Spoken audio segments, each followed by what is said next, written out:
Okay, jumping back in. Part 2. Myths and commandments. Paul addresses the dangers of false teaching in Titus 1:13 and 14. And that verse says, "This testimony is true. Therefore rebuke them sharply, that they may be sound in the faith, not devoting themselves to Jewish myths and the commandments of people who turn away from the truth." Urging a sharp rebuke, he is, of things like Jewish myths and human commands that stray from the truth. These verses highlight how harmful incorrect teaching can be and how they can pull people straight away from the gospel. These myths, in another version of scripture, call it fables. Myths are generally noted as untrue stories, rumors, imaginary and even fictitious objects or individuals that are spoken of or passed down by word of mouth.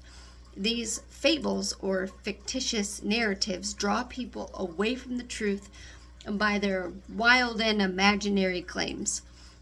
These myths, possibly even the use of turning scripture into allegory stories, changed the meaning of scripture.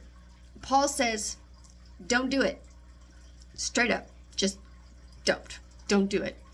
Paul mentions even the commandments of people as something that turns others away from truth. In the first book of Timothy, Paul gives us a little glimpse into these commands.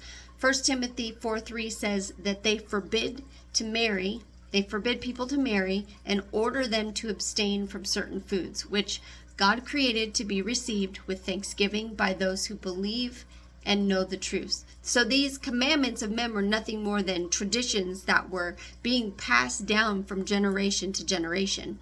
Jesus even spoke of these things. Matthew 15:3 says, Jesus replied, "And why do you break the commandment of God for the sake of your traditions?" Paul understood what was at stake here, and this is why he's writing.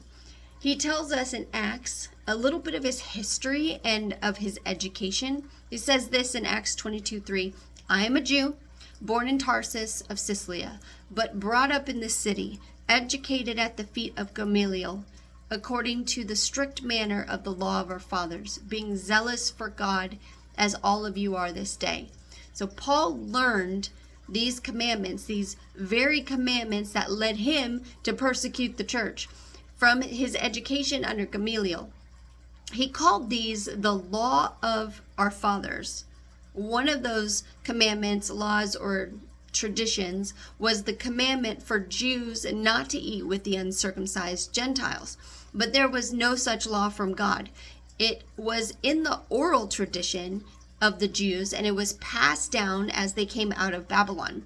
This was something Paul contended with and even confronted Peter to his face in the book of Galatians. In Galatians 2:11 and 12, it says, "But when Cephas," and that's Peter, "came to Antioch, I opposed him to his face because he stood condemned. For before certain men came from James, he was eating with the Gentiles. But when they came, he drew back and he separated himself, fearing the circumcision party." So this circumcision situation was like a big deal, as we can see here in Acts. In Acts 15:1-2, it says, And certain men came down from Judea and taught the brethren, "Unless you are circumcised according to the custom of Moses, you cannot be saved."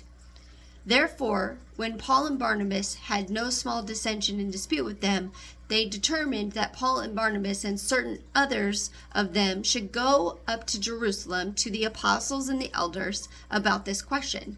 And you can read about that whole situation happening. It was a big meeting that happened called the Jerusalem Council. It's in Acts 15:1-29, where the apostles and the elders, they came together and they considered this matter of circumcision. And it wasn't just a question of whether or not Jews could eat with uncircumcised Gentiles. It was a question of salvation.